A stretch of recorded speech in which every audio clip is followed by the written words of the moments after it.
Hello friends, నేను మీ Geetha. Welcome back to my channel. ఈరోజు నేను వేయబోయే ముగ్గు వచ్చేసి 13 చుక్కలు మధ్య చుక్క అండి. 7 వచ్చేంత వరకు పెట్టుకోవాలి.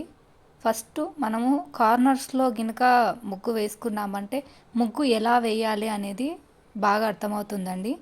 మధ్య చుక్క అయితే 6 కార్నర్స్ వస్తాయండి. అదే సరి చుక్క అయితే 4 వస్తాయండి. ఏవైనా కానీ ఫ్లవర్స్ కానీ డిజైన్స్ కానీ మధ్య చుక్కకు 6 వస్తాయి. అదే సరి చుక్కకు వచ్చేసి 4 వస్తాయండి. ఫస్ట్ కార్నర్స్ వేసుకుంటే ముగ్గు ఎలా వేసుకోవాలి అనేది మనకు బాగా అర్థమవుతుందండి.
మీరు కనుక నా ఛానల్ని ఫస్ట్ టైం చూస్తున్నట్లయితే లైక్, షేర్, సబ్స్క్రైబ్ అండి.